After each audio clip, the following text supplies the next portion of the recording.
Muy bien, vamos a partir entonces el tópico 4 y este tópico antes de partirlo me gustaría que decirles un poco de por qué, primero el título, el nombre de esto, ustedes van a seguramente leer varios, el libro o algunos papers de este autor que se llama David Henry, que es un profesor de econometría y, em, y él llama lo que hace econometría dinámica, pero obviamente cualquier cosa que tenga series de tiempo es dinámico y por lo tanto no me parece un nombre demasiado preciso respecto a lo que se hace. Por eso es que preferí llamarlo econometría inglesa nomás, o alguna gente lo llama econometría inglesa, porque es el enfoque metodológico que David Henry y coautores han presentado. Yo creo que este es un tópico que pocas veces se ven en cursos de econometría, pero yo creo que es tremendamente útil desde un punto de vista práctico y por eso es que he decidido que creo que vale la pena que junto con algunas cosas que se han avanzado, no necesariamente dentro de la línea de la gente que hace econometría inglesa, pero yo creo que entran dentro bien del paraguas de econometría inglesa y por lo tanto he preferido llamarlo así, ¿ok? Entonces, econometría inglesa es algo que vamos a llamar a lo que vamos a hacer ahora, que es una manera de enfrentar problemas desde un punto de vista empírico. Y la motivación que típicamente nos entrega Henry para por qué nos interesaría hacer este tipo de cosas es, en primer lugar, reconocer que la econometría es una disciplina que requiere de la interacción de dos tipos de cosas típicamente. La primera de ellas es teoría económica y la otra son observaciones estadísticas y requiere entonces esta interacción mediante intentar entregar respuestas cuantitativas a preguntas económicas interesantes que podamos tener utilizando información que proviene de observaciones estadísticas.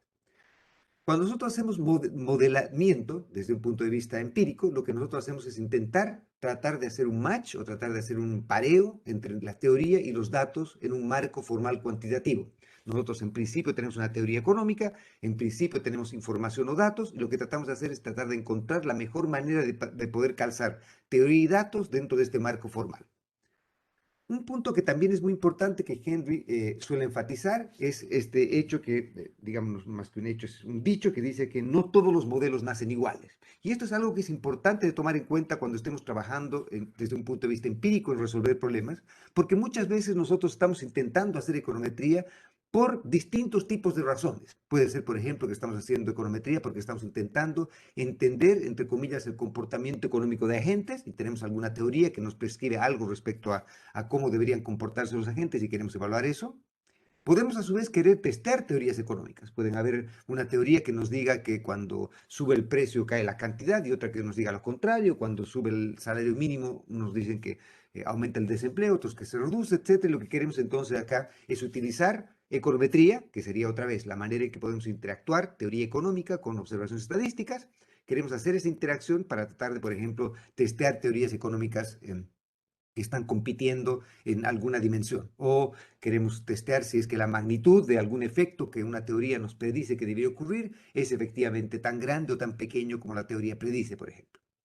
Otras veces no podemos estar interesados ni siquiera en algunas de las dos primeras cosas que hemos discutido, sino que simplemente estamos haciendo econometría, otra vez la interacción entre teoría y observación estadística, para, por ejemplo, tratar de hacer proyecciones del futuro. Entonces no nos interesa tanto tener una teoría económica estructurada respecto a las cosas que vienen o dejaron de ocurrir, sino que nos interesa tener una manera confiable, una herramienta confiable con la cual poder hacer proyecciones o predicciones. Y por lo tanto, entonces, queremos tener un modelo econométrico que sea capaz de entregarnos predicciones confiables.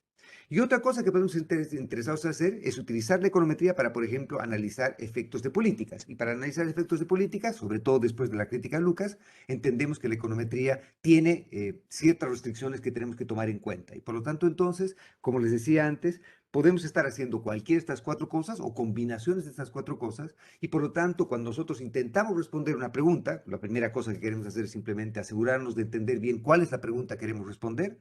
Una vez que tenemos claro eso, podemos tener una idea respecto a el tipo de enfoque empírico que vamos a utilizar y en base a la respuesta a esa pregunta es que vamos a tener distintas cosas que le vamos a pedir a un modelo econométrico que sea capaz de satisfacer. Entonces, típicamente, si es que estamos utilizando un modelo para forecast, por ejemplo, para proyecciones, Le vamos a pedir ciertas cosas que no necesariamente necesitaríamos pedirle a un modelo que queremos utilizar solamente para testear teorías o para cuando queremos hacer evaluaciones de políticas o evaluaciones contrafactuales de políticas, por ejemplo, vamos a pedir que nuestro modelo sea capaz de tener algunas propiedades que no necesariamente necesitamos pedirle que satisfaga cuando estamos intentando, por ejemplo, entender el comportamiento económico de agentes en el statu quo. Y por lo tanto, entonces, cuando estamos con modelos que responden distintos tipos de preguntas, hay distintos requisitos que un modelo econométrico debía ser capaz de satisfacer para que nosotros consideremos que es una representación satisfactoria del proceso que genera los datos y que pueda responder adecuadamente la pregunta que queremos responder. Hay dos tipos de enfoques extremos con los que típicamente nosotros como economistas tratamos de responder preguntas, muchas veces. Un enfoque extremo estaría por el enfoque que está simplemente basado en teoría económica. Entonces nosotros tenemos un modelo económico, un modelo teórico, y lo que nosotros hacemos es típicamente derivamos conforme a nuestro modelo teórico, algunas regularidades que creemos que debiesen ocurrir, calibramos nuestro modelo y evaluamos, por ejemplo, escenarios contrafactuales utilizando nuestro modelo teórico. Entonces, por ejemplo, queremos ver cuáles son los efectos que va a tener una reforma tributaria, entonces tenemos un modelo de optimización intertemporal, resolvemos el modelo, después hacemos la reforma y evaluamos cuáles serían los efectos de la reforma. ¿Ok? Entonces sería un caso en el cual estamos simplemente yendo hacia un enfoque extremo basado solamente en teoría económica. ¿Por qué? Porque no hay demasiada econometría o demasiada regularidad empírica que nuestro modelo está intentando satisfacer. Obviamente, como ustedes seguramente ya han visto en sus cursos de macro y probablemente verían también si hacen el curso electivo, es que hay maneras en las cuales uno puede sofisticar el enfoque teórico para hacer que efectivamente además sea capaz de cumplir rigurosos criterios estadísticos respecto a replicar algunas características de los datos. Pero un punto que puede sufrir un modelo que sea simplemente un modelo teórico, en el cual no intentemos apoyarnos demasiado en la econometría o en las regularidades empíricas o en la estadística de los datos, es que este tipo de modelos sufren de lo que se llama theory dependence, ¿no es cierto? Dependencia de la teoría. Si, por ejemplo, una teoría es desacreditada, entonces claramente todo lo que provino de esa teoría en general va a ser también desacreditado. Esto obviamente puede no ser necesariamente cierto. Sabemos que todo modelo teórico es por definición falso. Lo que hacemos típicamente cuando tenemos un modelo teórico es que nosotros intentamos evaluar si es que el modelo es capaz de entregar respuestas satisfactorias siendo un modelo que sabemos que está mal especificado desde todo punto de vista.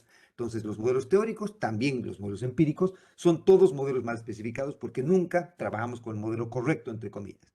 Lo que hacemos es intentar evaluar desde un punto de vista, si lo quieren, desde la literatura de modelos mal especificados, es intentar ver si podemos dar respuestas correctas a la pregunta que queremos hacernos, aún sabiendo que el modelo puede estar mal especificado. Y hay maneras en las cuales eso puede hacerse, pero muchas veces, por ejemplo, cuando la teoría es desacreditada, muchas de las implicancias de ese modelo también. Eso ocurrió, por ejemplo, con la convencional ISLM, ¿no es cierto? O sea, teníamos muchas cosas que salían detrás de la ISLM y obviamente la base de la ISLM era tremendamente frágil. Una vez que la base de la ISLM se derrumbó, absolutamente todo el edificio empezó a caer también. Por otro lado, tenemos el otro extremo de enfoques, que sería el enfoque que está basado solamente en los datos. Entonces, sería un enfoque que no respeta para nada la teoría o que la ignora completamente. Entonces, por ejemplo, dentro de eso estamos con los modelos de series de tiempo puros, como los que hemos estado viendo hasta ahora. ¿No? Estos serían modelos VAR, AR, etcétera, que simplemente tratan de caracterizar regularidades empíricas de los datos, pero no intentan dar una explicación profunda respecto a qué es lo que los mueve, por qué ocurren las cosas. Por ejemplo, nosotros podemos tener un modelo para el PIB y creemos que el PIB es, por ejemplo, un ARMA 2-3 con tendencia o es un ARIMA 2-1-2 o lo que fuera, y esa sería simplemente una descripción estadística de los datos, pero no nos dice las razones económicas por las cuales ese sea el proceso que genera los datos. No hay una teoría detrás de eso. Y por lo tanto, obviamente, si queremos responder preguntas teóricas, un enfoque basado solamente en los datos no va a tener manera de poder responder preguntas teóricas importantes. Y otro punto importante también es que los enfoques basados solamente en datos sufren de una debilidad también importante, que es la de sample dependence o dependencia en la muestra. Y ya les he presentado algunos ejemplos de eso, ¿no es cierto? O sea, puede ser que, por ejemplo, nosotros hemos tenido la mala suerte, entre comillas, de observar una muestra en la que una variable estaba, por ejemplo, subiendo o estaba bajando y nosotros creemos que es una característica secular de los datos y no es una característica secular, sino es una característica transitoria de los datos. Una vez que obviamente este tipo de shocks se disipen, si tomamos en cuenta el modelo con el que hemos trabajado, y queremos hacer, por ejemplo, proyecciones con ese modelo, obviamente ese modelo lo va a hacer tremendamente mal y ese modelo va a decir cosas bastante tontas si la vemos en perspectiva. Y obviamente esto también puede ser importante para, por ejemplo, aún modelos en los cuales tenemos una caracterización absolutamente satisfactoria de los datos, pero, por ejemplo, eso ha sido una caracterización de los datos para el status quo. Entonces, por ejemplo, tenemos un modelo para el tipo de cambio real, un modelo de series de tiempo que es bastante bonito, divertido y es capaz de cumplir con algunos criterios que vamos a discutir un poco más tarde respecto al tipo de criterios que deberían cumplirse en un modelo empírico satisfactorio, pero supongamos que de acá a un mes hay una reforma arancelaria y la reforma arancelaria obviamente va a modificar la estructura de la economía y al modificar la estructura de la economía va a modificar también el proceso que genera los datos para el tipo de cambio real. Entonces, cuando ha habido un cambio estructural de ese tipo, los enfoques basados en los datos, si no son capaces de dar cuenta de ese cambio estructural, van a ser inútiles para poder describir lo que estamos observando y obviamente imposible de ser utilizados para explicar lo que estamos observando. Por lo tanto, entonces, lo que intenta hacer la econometría inglesa, entre comillas, es tratar de encontrar una manera de juntar estas dos cosas. Tal vez no sea la manera más satisfactoria y por eso es que yo soy de aquellos que ven de esto con un poquito menos de color de lo que Henry vende esto. Henry vende este enfoque como si fuese efectivamente la respuesta de cómo juntamos teoría y datos. Y yo creo que hay mejores maneras de hacer eso. Como les decía, si les interesa podemos discutir algunas de ellas ahora, un poquito más tarde, o típicamente las discuto en ese curso electivo que les decía. Pero sí, el enfoque de Henry tiene la gracia de que intenta entregar maneras de poder utilizar teoría, combinarla con los datos y a su vez maneras rigurosas de poder testear modelos econométricos, que yo creo que es probablemente la manera o la utilidad más importante tiene el enfoque de econometría inglesa. Déjeme entonces motivar un poco por qué es importante entender bien dónde estamos situados cuando intentamos hacer econometría. Y Henry nos dice que hay 4 niveles de conocimiento, los llama el nivel A, el nivel B, el nivel C y el nivel D, y los niveles de conocimiento se deben básicamente a dos cosas con las cuales nosotros tenemos que lidiar.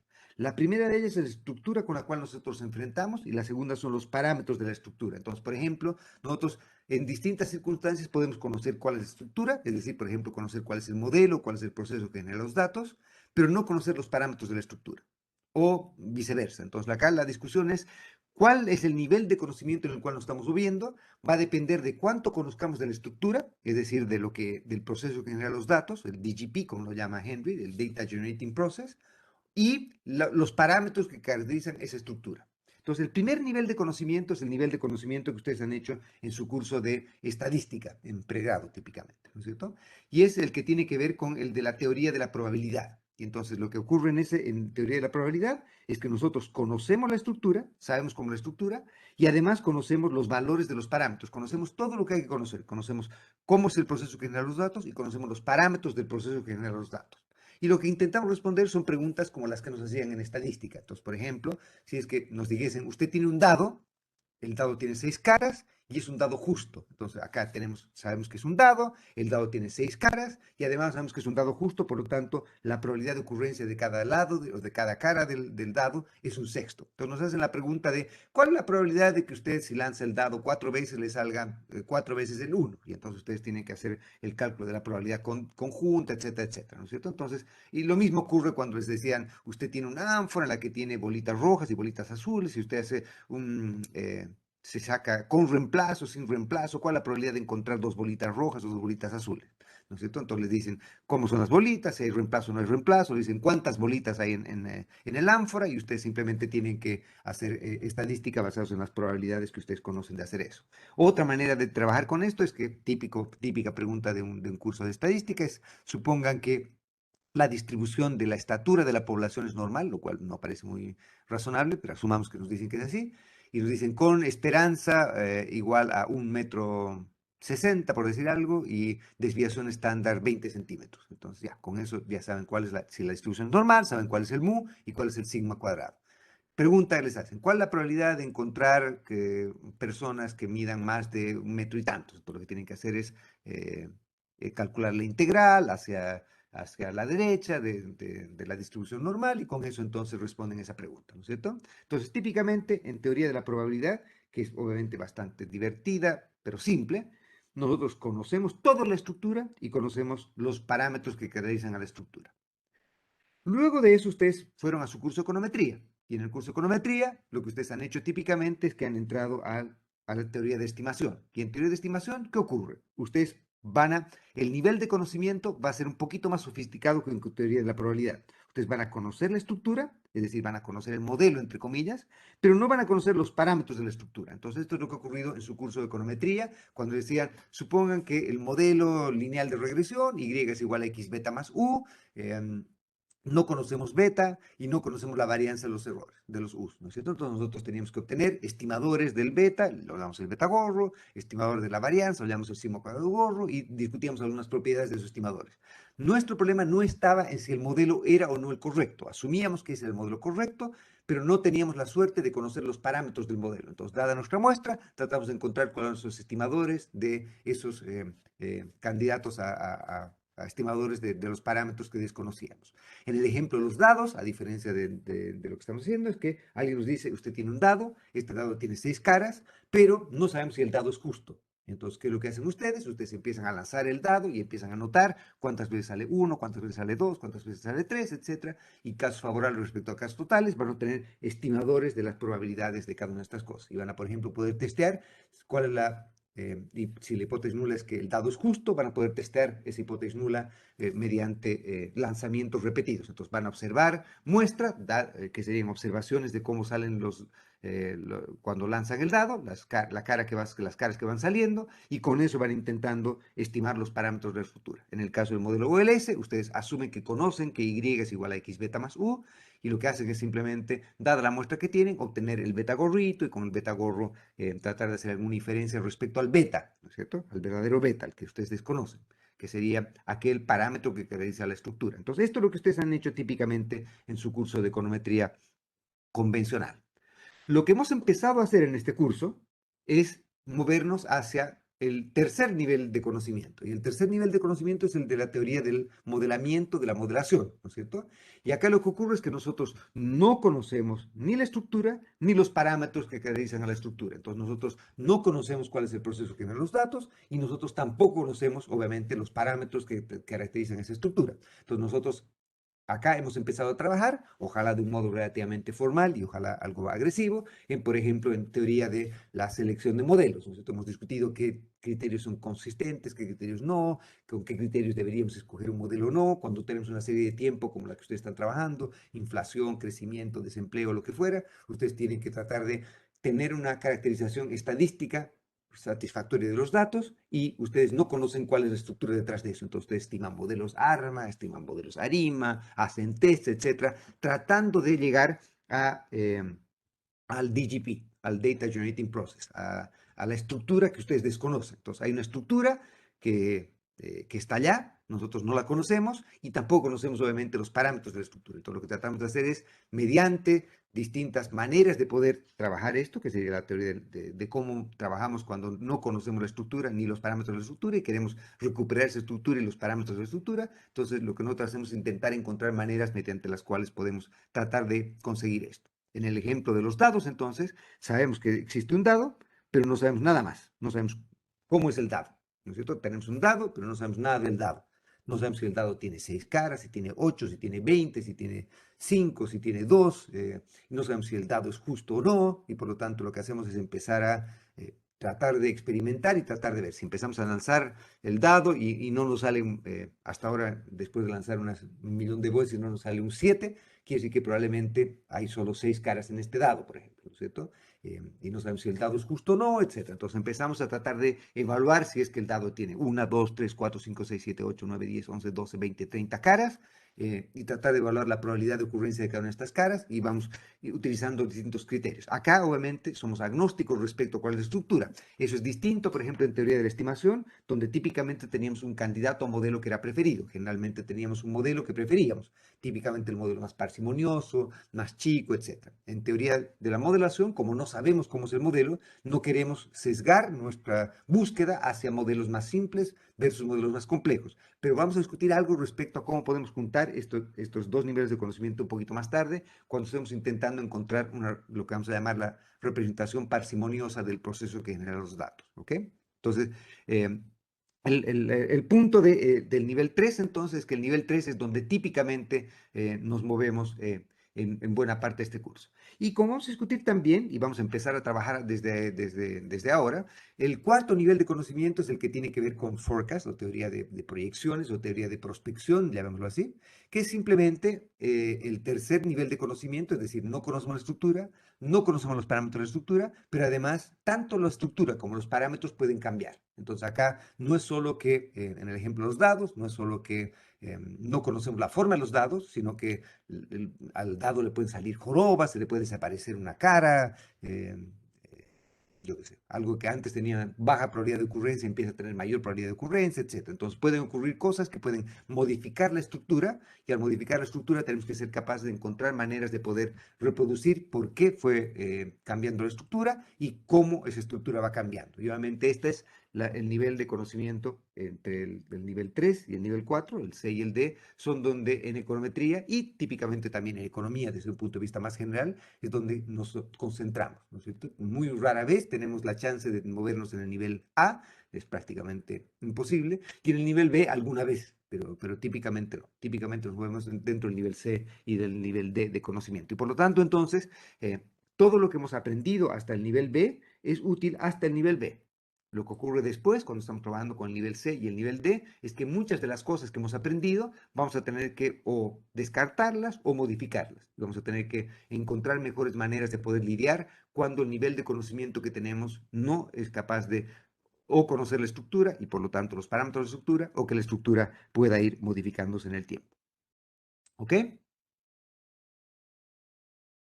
Bien, lo que vamos a hacer entonces durante este tópico es que vamos a partir presentando alguna motivación respecto a un enfoque que es el que Henry utiliza para intentar recuperar la estructura. Entonces, la filosofía detrás de lo que vamos a discutir un poco en unos momentos más es que Henry está interesado en encontrar lo que llama el DGP, el Data Generating Process. Entonces existe una estructura detrás de la economía, no sabemos cuál es, y lo que estamos intentando hacer es encontrar una manera de recuperar esa estructura, intentar una manera de poder describir de un modo eficiente y satisfactorio, ojalá combinando teoría económica con observación estadística y rigurosos tests, tratar de encontrar una buena manera de caracterizar este proceso general de los datos. De hecho, probablemente les voy a pasar a leer algún paper también, un paper de una crítica a este enfoque, que es un paper de Bruce Hansen, que se llama algo, tiene que ver con el Search of the Holy Grail o algo así. Es que no sé si han visto alguna vez Indiana Jones, pero una de las de Indiana Jones era justamente alguien que estaba buscando el cáliz sagrado, el Holy Grail, ¿no es cierto? Entonces, Hansen un poco en broma, un poco en serio, dice que el DGP de Henry, el Data Generating Process, esta estructura que desconocemos, es más o menos lo mismo que el cáliz sagrado. Es una categoría más mitológica que de fondo, entre comillas, ¿no es cierto? Y por lo tanto, pero como vamos a discutir, tiene bastante utilidad para tratar de resumir de modo eficiente los datos y por lo tanto, por eso es que creo que es útil trabajar con esto. Entonces, el enfoque de Henry es lo que se llama el enfoque GETS y GETS viene por General to Specific. Entonces, ¿qué quiere decir? De general a particular. Vamos a discutir un poco la filosofía detrás de eso y por qué podría ser interesante trabajarla. Otra gran ayuda o otro gran aporte que tuvo Henry, que tuvieron Henry y sus colegas, es una discusión, yo diría, la discusión más rigurosa y más interesante respecto a lo que debemos entender por exogeneidad. Ustedes saben que después de la crítica de Lucas, la econometría convencional fue mortalmente herida y David Henry lo que hace es intentar encontrar una manera de poder discutir cuáles debiesen ser las características que debiese tener un modelo para poder lidiar con la crítica de Lucas o no. Y en el paso desarrolla categorías de lo que llama distintos tipos de exogeneidad. Entonces vamos a discutir qué es lo que queremos decir con eso también, cómo definimos y fundamentalmente cómo lo testeamos. Yo creo que este es un gran aporte de econometría inglesa y de Henry y sus colegas y que lamentablemente por distintas razones como poca gente siquiera conoce este enfoque, lo utiliza en la práctica, pero yo creo que esto es tremendamente útil, sobre todo cuando estamos discutiendo respecto a cuándo causalidades y exogenidades y todo ese tipo de cosas. Es muy importante tener claro una manera de poder definir con precisión qué entendemos por exogenidad y fundamentalmente cómo la testeamos, ¿no es cierto?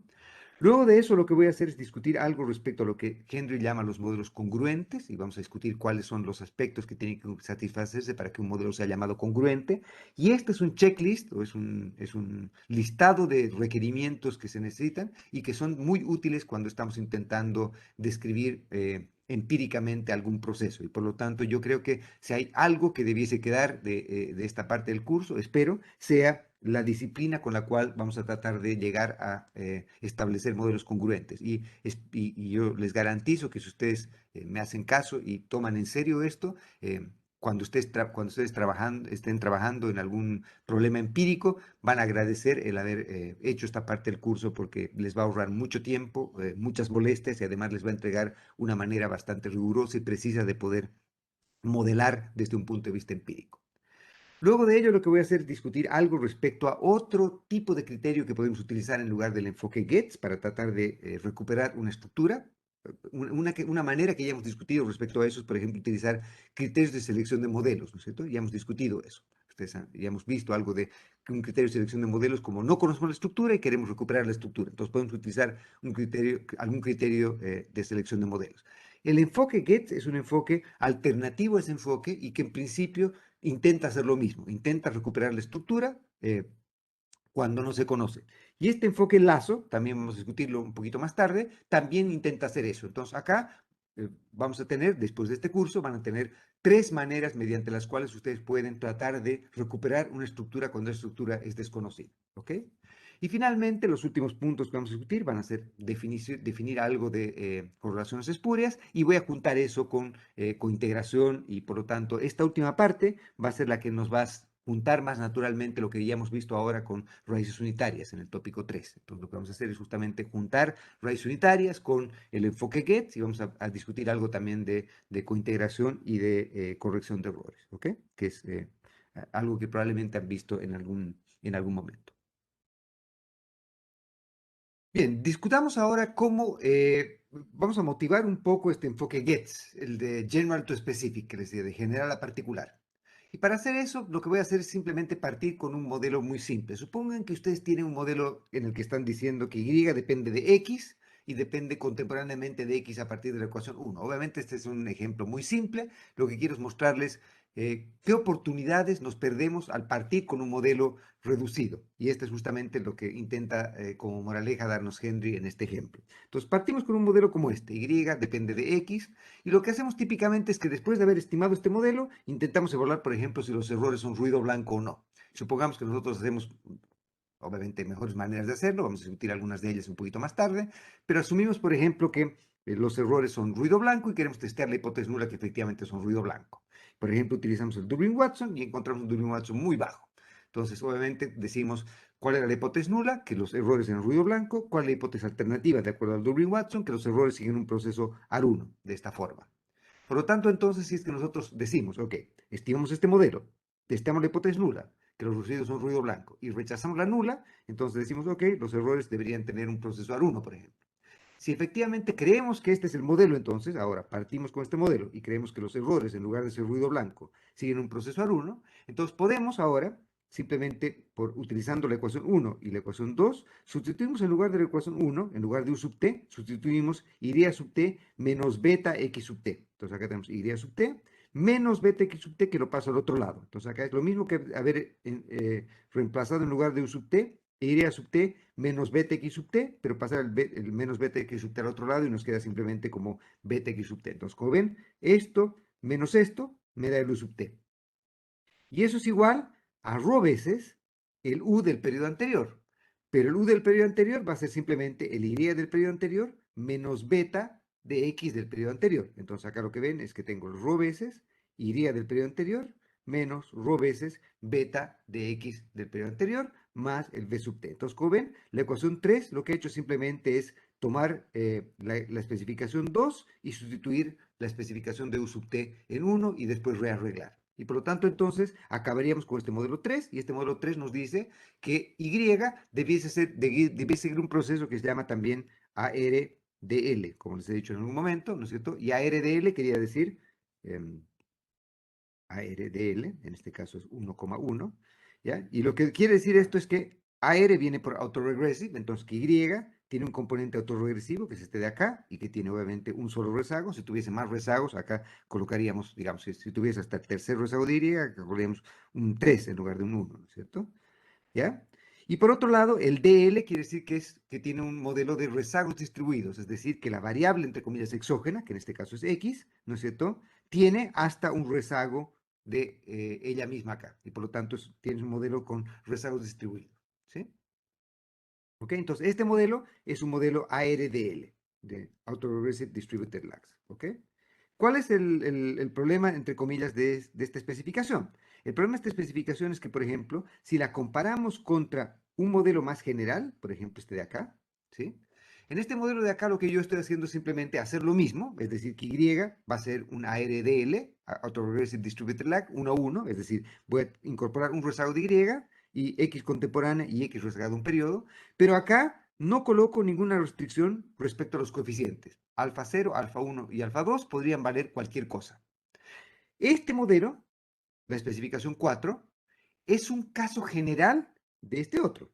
Porque ustedes ven, si yo asimilo este alfa 0 como beta, este alfa 1 como menos beta rho, o pero menos beta rho, sí, y este alfa 2 como rho, entonces uno podría ver que el modelo 4 de acá, ¿sí? Puede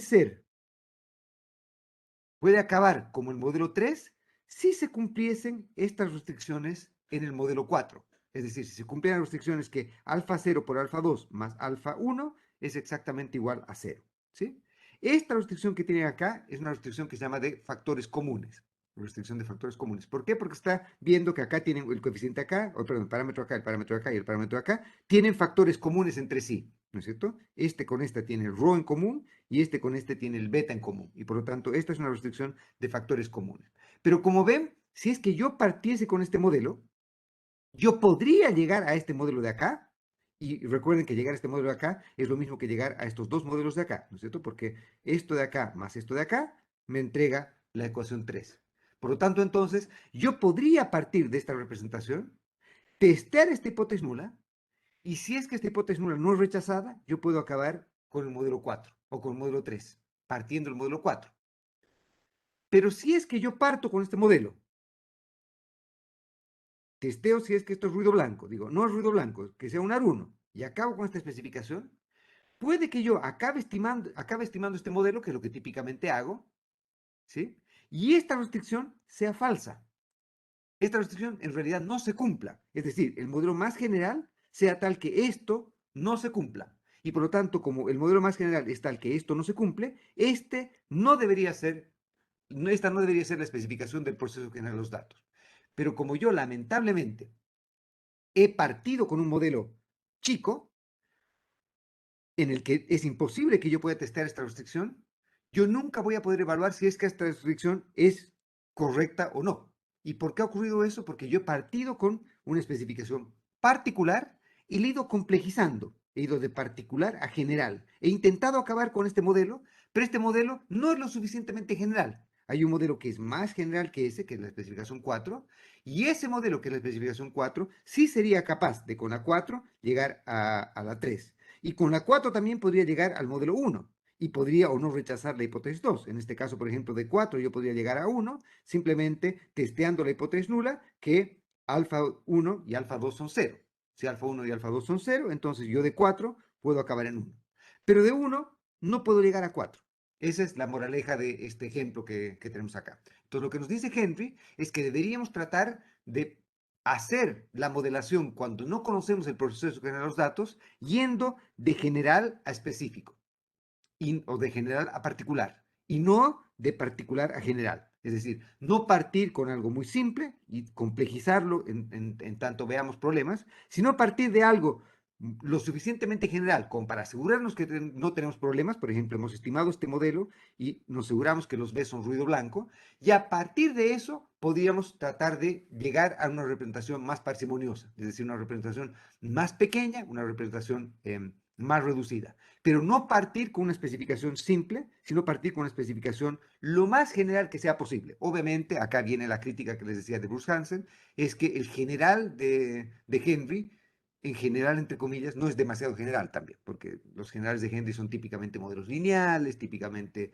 normales, etc. Entonces, por lo tanto, no es que sea muy general. Vamos a discutir otras maneras más generales que las de la metodología esta de Henry, pero la filosofía detrás de la metodología de Henry es todavía válida en ese sentido, en el que muchas veces es preferible partir con algo más complejo, entre comillas, tratando siempre de llegar a una representación más parsimoniosa, más simple de los datos, pero partir con algo que nos permita partir con una estructura lo suficientemente general como para no estar acabando con una estructura específica que en realidad no sea la del proceso que genera los datos. ¿Sí? Partamos entonces mostrando algunas de las cosas que podría, y esta es otra de las cosas con las que uno acaba convencido que esto parecería ser una buena idea. Entonces, lo que hace Henry acá es mostrarnos una tipología de modelos que pueden salir a partir de este modelo 1. Este modelo 1 es, como hemos dicho, es el ARDL11, ¿no es cierto? Entonces tiene una parte autorregresiva y hasta un rezago del distributed lags. Obviamente, si tuviésemos una especificación más general que esta, con muchos rezagos de Y, muchos rezagos de X, etcétera, podríamos obviamente partir con modelos mucho más generales. Pero supongamos que la estructura más general que podemos pensar es esta de acá, y llamémosla la estructura general. Entonces, este ARDL es simplemente una estructura general en la cual estamos permitiendo que Y tenga dependa de hasta un rezago de sí misma y hasta un rezago de esta variable X que es entre comillas exógena. ¿Ok? La pregunta que nos queremos hacer es, a partir de esta especificación general, ¿cuántas especificaciones específicas podríamos tener? ¿Ya?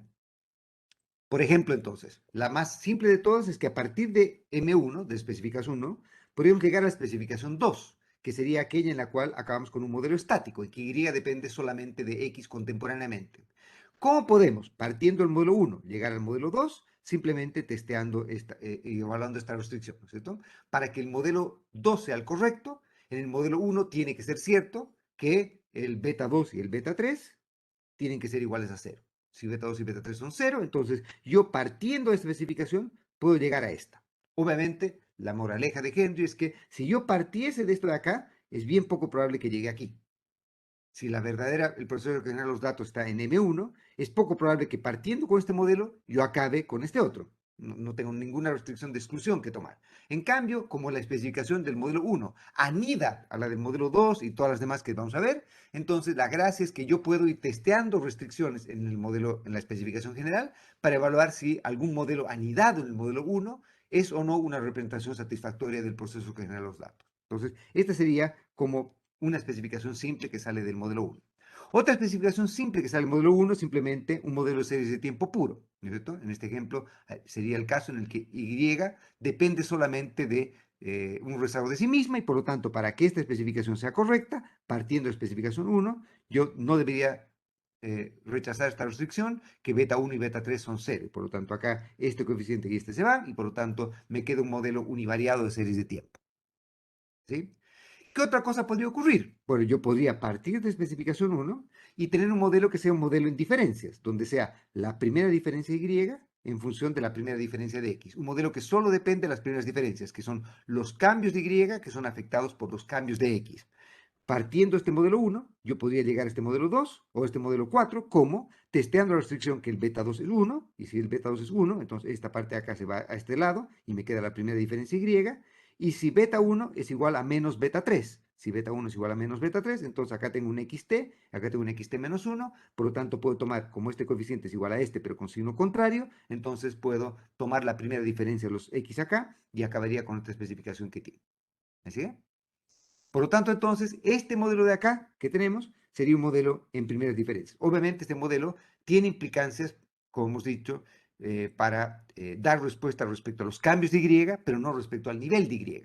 Esto no quiere decir que este modelo sea incorrecto. Nos dice simplemente que yo puedo partir del modelo general y con el modelo general acabar con un modelo que dependa solamente de primeras diferencias, siempre y cuando estas restricciones se satisfagan. ¿Sí?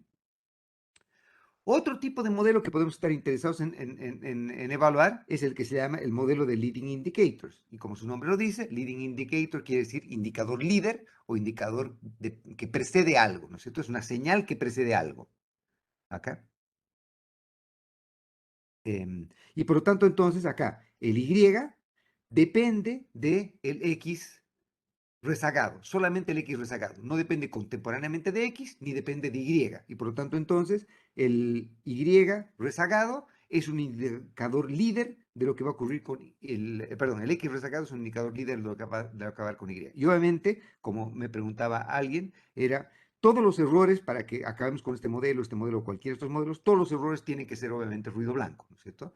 Si, por ejemplo, de este modelo nos vamos a este modelo y los errores acá no son ruido blanco, entonces quiere decir que obviamente no podíamos haber partido con el modelo 1 y llegado al modelo 2, 3 o 4, ¿no es cierto? Entonces, para poder acabar con el modelo 5 o 6, tiene que cumplirse lo que vamos a ver en un momento más, o en unos momentos más, cuando veamos lo que le vamos a pedir a un modelo para que sea un modelo congruente. Entonces, todo modelo tiene que ser congruente de acuerdo a los aspectos que vamos a ver un poquito más tarde. Pero lo que quiero decir es que si se satisfaciesen estas restricciones, por ejemplo, en este ejemplo, beta 1 y beta 2 son iguales a 0, entonces si beta 1 y beta 2 son iguales a 0, entonces todo esto se me va y me queda simplemente que Y hoy día depende de X rezagado un periodo y por lo tanto este sería un modelo muy bonito si me tocase algo para, por ejemplo, hacer forecast. Entonces yo podría hacer proyecciones del Y hoy día en función de valores pasados de X. Ese sería un excelente día para un modelo de proyecciones porque un modelo de indicador líder justamente me ayuda para eso, ¿no es cierto? Yo podría predecir el comportamiento Y en función de el pasado de X, que sería una excelente manera de poder hacer eso. Luego de eso están los modelos de ajuste parcial, que probablemente tal vez alguna vez han escuchado ustedes hablar también.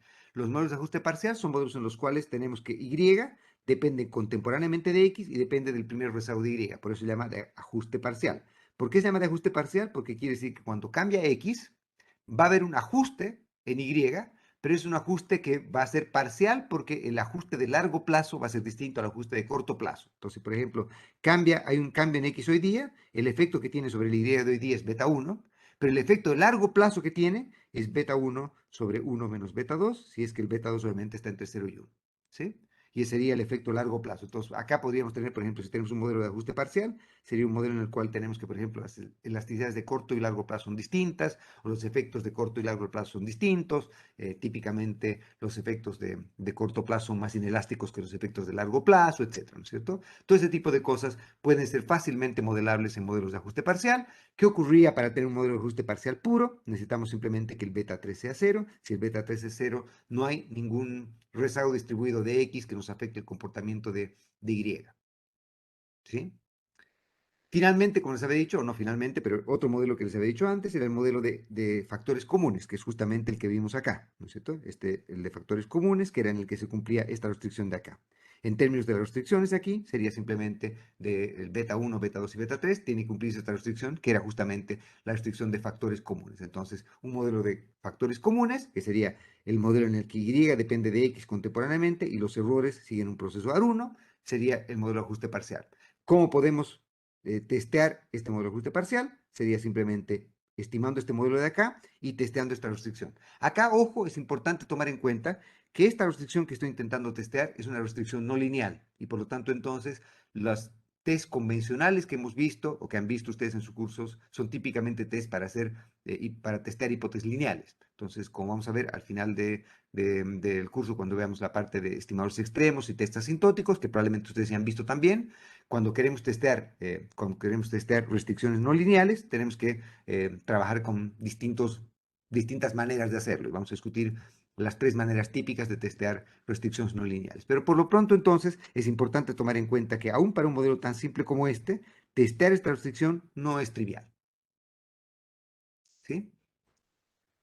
Otra vez, partiendo con el módulo 1, podemos llegar a la especificación 8. Sí, la especificación 8 es la que se llama de rezagos distribuidos. Y de rezagos distribuidos simplemente que Y depende solamente de los rezagos de las X, ¿no es cierto? Y se llama justamente rezagos distribuidos porque la gracia de esto eh, se debe justamente a que, mm, a que Y depende contemporáneamente de X y también depende de X rezagada. Entonces, ¿qué va a ocurrir? Si, por ejemplo, hoy día ha habido un cambio en X, ese cambio en X va a tener un efecto en Y hoy día, pero el efecto de hoy día de un cambio en X va a llevarse también a futuros, a periodo futuro, porque el X del periodo, digamos, en el próximo periodo, el X sub t va a afectar el Y t más 1, ¿no es cierto? ¿Sí? El X sub t va a afectar el Y t más 1. Y por lo tanto, entonces esto se llama modelo de rezagos distribuidos también. ¿Sí? Y obviamente para que acabemos con un modelo puro de rezagos distribuidos, que necesitamos que la parte autorregresiva desaparezca y quedarnos solamente con un modelo de distributed lags. ¿Sí? Luego tenemos el modelo o la especificación que se llama de dead start, de principio muerto, entre comillas. Y de principio muerto es simplemente un modelo como un ARDL general, solo que no depende del valor contemporáneo de X. Entonces depende solamente del rezago de X. ¿Ok? ¿Sí? Y por lo tanto, entonces, como ven, a partir del modelo 1 ya hemos tenido hasta ahora 8 hijos, ¿no es cierto? Bastante prolífico el modelo 1. Otra manera de poder, una especificación para poder evaluar esto es llegar a lo que vamos a llamar los modelos de corrección de errores. Y acá tenemos un modelo de corrección de errores homogéneo y tenemos un modelo de corrección de errores general. El modelo de corrección de errores homogéneo y general lo vamos a derivar con más calma cuando veamos cointegración y corrección de errores. Pero simplemente quería decirles con esto que el modelo de corrección de errores, por ejemplo, veamos el modelo general, lo que hace es decirnos que la variable de interés es el cambio en Y, que depende de cambios de Y, pero además depende de las variables en nivel. ¿Ya? Y vamos a discutir cómo derivamos esto en un momento más. Y vamos a llamar a esto la corrección de error, vamos a discutir cointegración y todo ese tipo de cosas con un poquito más de calma. Y esta especificación de acá, la especificación de corrección de errores, no tiene ninguna restricción. Es decir, cualquier modelo que sea expresable de este modo también expresable de este otro modo. Y esas van a ser excelentes noticias, como vamos a ver un poquito más tarde cuando veamos corrección de errores. Un modelo, digamos, un bestseller en términos de ajustar datos desde un punto de vista empírico, es utilizar modelos de corrección de errores. Y vamos a ver que son bastante completos, bastante flexibles, bastante fáciles de utilizar, y tienen interpretaciones económicas automáticas. Es bastante interesante y divertido utilizar la especificación de corrección de errores y por lo tanto es bueno que le demos un capítulo específico y vamos a hablar de eso con un poquito de detenimiento, ojalá cuando veamos cointegración y demás. Y vamos a modelar y vamos a describir esto con un poquito de calma un poquito más tarde. Simplemente quiero que quede esto en la rutina de ustedes. ¿Qué quiere decir con esto entonces? Que hemos partido con el modelo 1 y del modelo 1 hemos acabado con 10 variantes del modelo 1. Solamente con este modelo. Imagínense si hubiésemos tenido más rezagos de Y, más rezagos de X u otra variable más, hubiésemos tenido infinidad de variantes de modelos con nombres cada vez más exóticos que podíamos colocar a cada especificación que estemos utilizando. Entonces, ¿cuál es la moraleja detrás de esto? La moraleja detrás de esto es que nosotros deberíamos tener mente abierta, entre comillas, cuando estemos haciendo modelación. Que si es que nosotros partimos con, por ejemplo, la especificación de ajuste parcial y, el verdadero proceso que genera los datos, un modelo como el modelo, yo que sé, de Dead Start, es bien poco probable que partiendo de ajuste parcial podamos acabar en un modelo de Dead Start. ¿Sí? Pero en cambio, si partimos con un modelo como la especificación 1, es simplemente ser riguroso respecto a cómo evaluamos las restricciones para intentar encontrar maneras de llegar del modelo 1 a otras especificaciones. Entonces, la idea de Henry es justamente esa. La idea de Henry es partir con una especificación lo suficientemente general, garantizar que los errores sean ruido blanco, más otras cosas más que vamos a discutir un poquito más tarde, y después de eso, entonces, tener maneras con las cuales ir pudiendo testear y poder reducir de manera sistemática cada una de las variantes de modelos que tengamos y con eso tratar de llegar al proceso que genera los datos.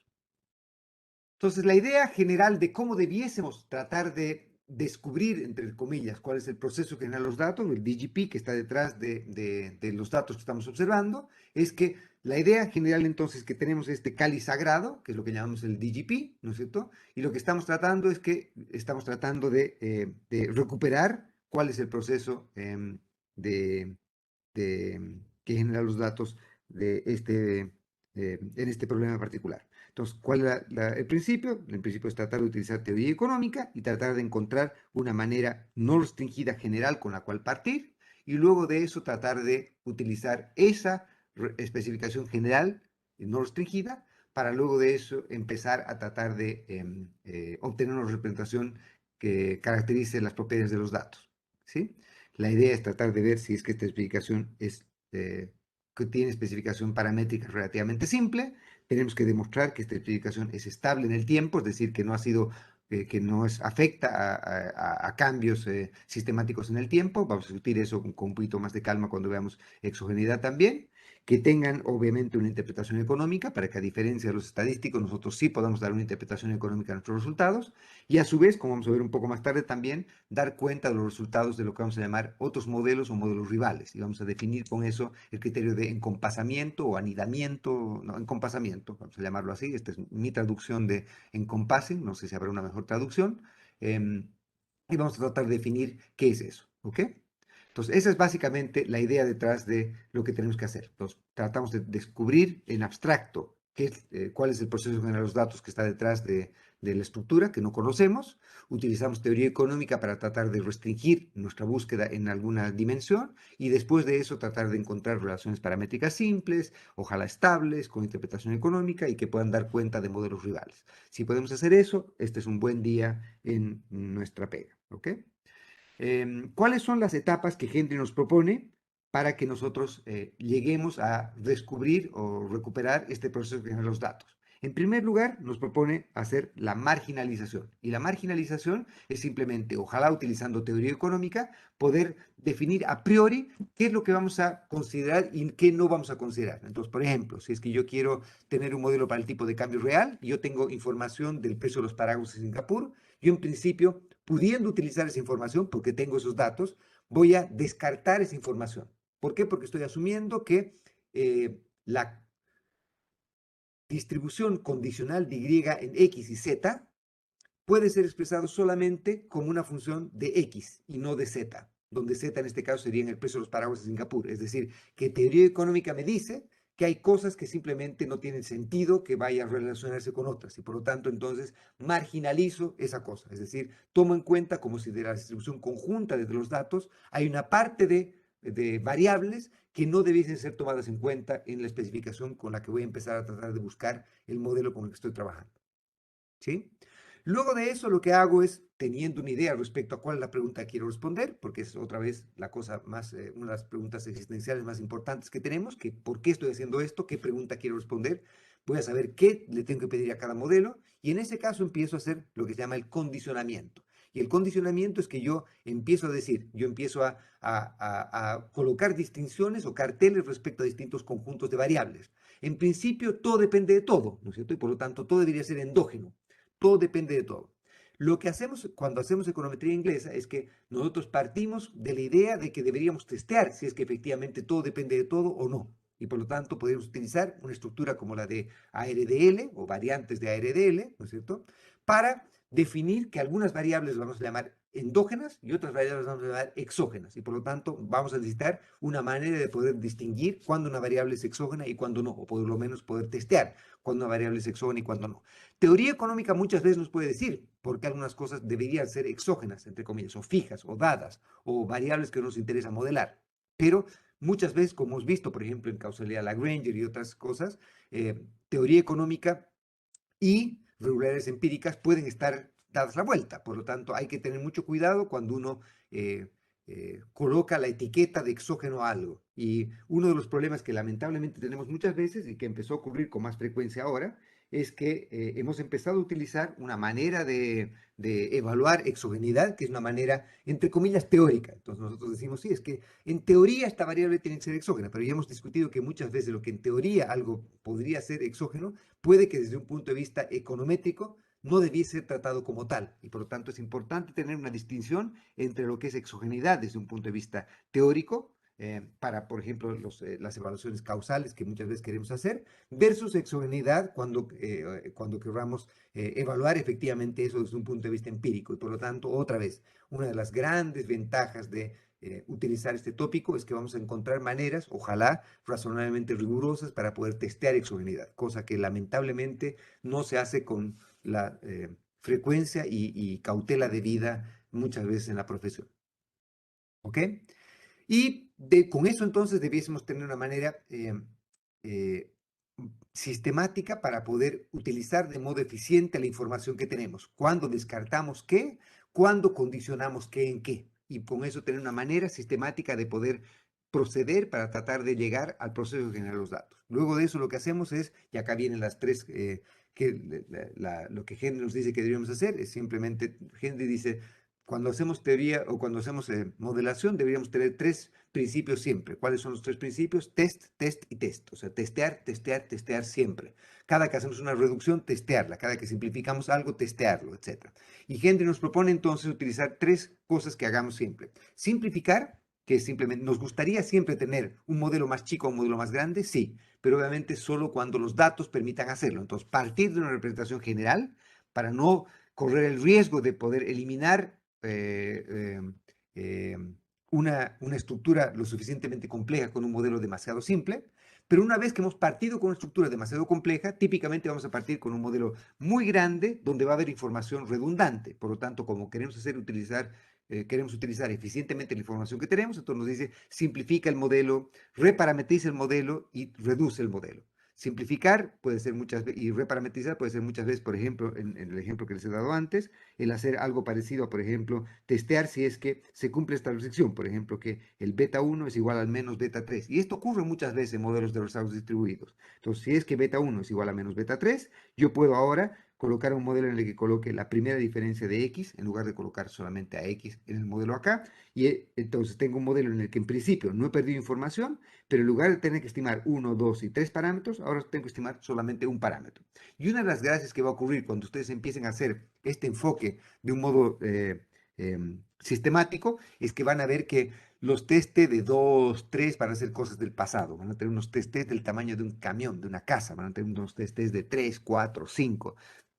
Porque si ustedes hacen bien esto, si ustedes hacen bien la simplificación, reparametrización y reducción, van a acabar con modelos que van a ser tremendamente parsimoniosos, ojalá estables, modelos con representaciones simples, etcétera, ojalá con interpretación económica, pero además tremendamente sólidos desde un punto de vista empírico. O sea, van a acabar con modelos realmente muy buenos para caracterizar los datos. ¿Ok? Entonces, si es que hacen esto bien, yo les garantizo que van a poder uno, ganar mucho tiempo, no van a tener que estar haciendo, por ejemplo, como trabajamos cuando ustedes hacen criterios de información, por ejemplo, y no saben cuántos rezagos meter. Entonces, ¿qué tienen que hacer? Tienen que estimar todas las posibles combinaciones de modelos y luego estimar todas las posibles combinaciones de modelos, eh, eh, agarrar el modelo con el criterio de información más pequeño y quedarse con ese modelo. Acá Henry les dice, en lugar de tener que estimar, yo que sé, 1000 modelos, estimen uno solo grande y después sigan este procedimiento. Y con eso van a poder llegar a una evaluación más satisfactoria de los datos. Entonces,